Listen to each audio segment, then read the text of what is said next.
Let's turn to the future of travel and late-stage tech. GetYourGuide is one of Europe's major travel experience platforms, and the company sits at an interesting moment in the industry.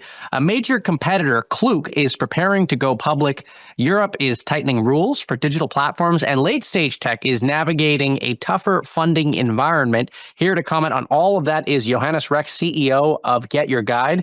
Johannes, welcome to TITV. It's great to have you here. It's fantastic to be here. Thank you so much for the invitation. So I want to talk a little bit about the industry that you're operating in, the competitive environment, and then we'll get to GetYourGuide in just a minute.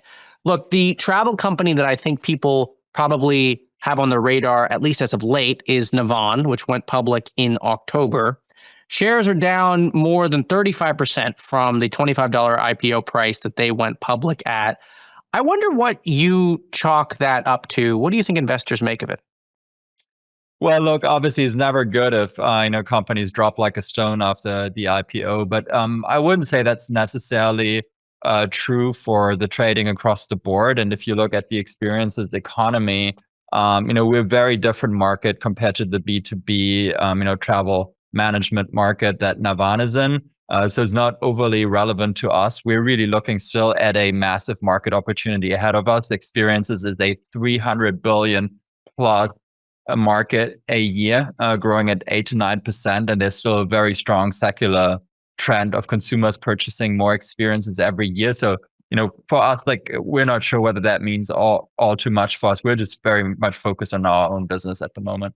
Right, and like I said, I'm going to come to GetYourGuide in just a minute here. But the other two companies I wanted to get your take on, as sort of an observer of this market, are Booking Holdings and Airbnb.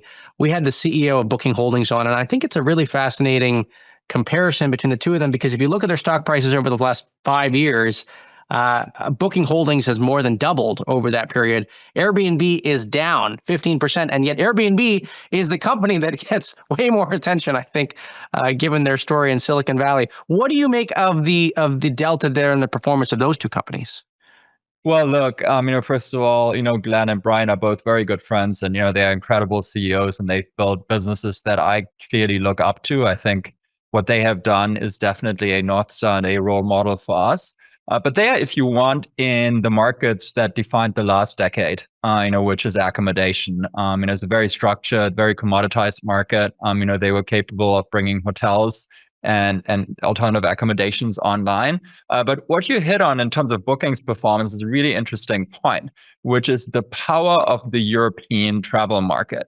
Europe has 60% of global inbound travel. Kind of makes sense if you think about it. We have London, Paris, Barcelona, Milan, all of these major capitals that people want to go to. And when they travel there, they want to see great things. They want to do unique experiences, whether that's the Eiffel Tower in Paris, or whether that's the, croissant baking class, or, a pasta making workshop in Tuscany, or, Right. A wine tour in Chianti. So, we have all of these incredible experiences in Europe, and the reason why Booking has been so strong is very much the same reason why GetYourGuide is the global leader in the experiences category. It's a direct reflection. Okay, but why don't you think Airbnb has ridden that same wave?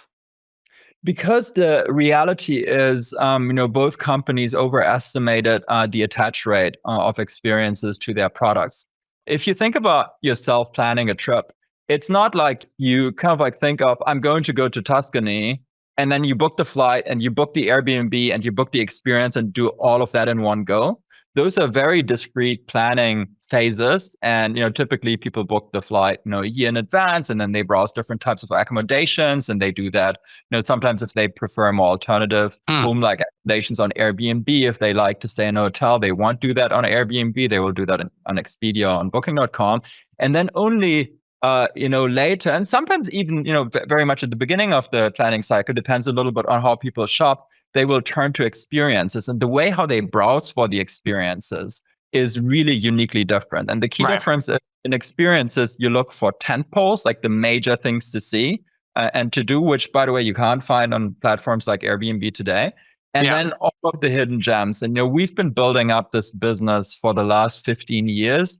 And we have unique scale in this category, and this scale is really difficult to build. And that's, I think, the reason why maybe some competitors haven't been able to get there. You talked about the European market, and we haven't had that many European founders on the show operating in that region. And one of the things I wanted to get a sense from you on is how much more demanding it is to operate in Europe, given some of the tighter regulations that that region has compared to North America. I think you've been operating in Europe your whole life, so your answer might very well be, well, we've been doing it like this and we don't know any different. But I mean, I'm sure you've done a little bit of analysis around, if it's more expensive to operate in that region, given the regulations. Have you thought about moving to North America at any point? Talk a little bit about the demands of that. Oh, totally. And I've clearly had the baptism, by fire.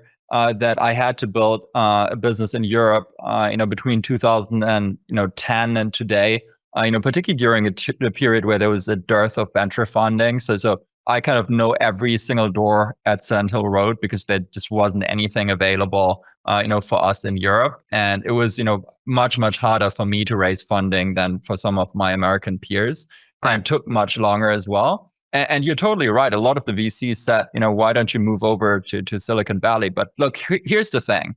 Number one, the market is in Europe. We have a much bigger travel market than the United States. So we had a huge home advantage. And I knew that. And that's why I wanted to build in Europe. And then second, I'm a believer in Europe. I think we have the talent here. We just don't have the history and technology yet. And we're just, I'd say, 5 years maybe behind in terms of building the platforms here that have the scale that people can really learn and kind of like grow to the same level of their American peers.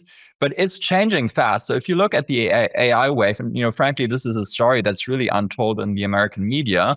The reality is a lot of like the hottest companies like Lovable or like 11 Labs, for instance, are being built out of Europe by European founders who really want to build in Europe. And they all could have moved to Silicon Valley and they chose not to. And for us, we're very much, we share that same spirit. We believe that, the next decade is going to be the decade where you can build out of Europe. And, the biggest advantage we have going for us is that the talent market is significantly less hot than the US. Retention you have with your talent is significantly better. More what I was trying to get at is, have you done any analysis around how much more expensive it might be to operate a business of your kind in Europe, given the tighter regulation? Does that actually have an economic analysis on the company? Economic impact, sorry, on the company. So look, like the bureaucracy in Europe is real, and that's a thing. And we're constantly trying to reduce the red tape. I think Europe has also woken up to the fact that there's clearly way too much regulation in the details, and that has a cost on the business. But great business models with high margins like GetYourGuide are not going to be detracted by that, and that's not going to hold us back. At the same time, Europe has a big advantage in regulation as well. And that is, we have the Digital Markets Act and the Digital Services Act, and particularly for businesses like GetYourGuide, where you have big incumbent gatekeepers like Google or potentially some other AI players in the future. That actually provides safety for vertical platforms to grow their businesses and gives comfort to investors that they will be standalone businesses in their distinct verticals over the next decade. So I actually see both sides of the coin. I think that's also a very positive side to the gatekeeper regulation that we have in Europe. Great. Well, Johannes, I want to thank you for coming on. It's like I said, we haven't had that many opportunities to speak with European founders, but we should be doing more of it. And so I'm excited to keep the conversation going. That is Johannes Reck, the co-founder and CEO of GetYourGuide here on TITV.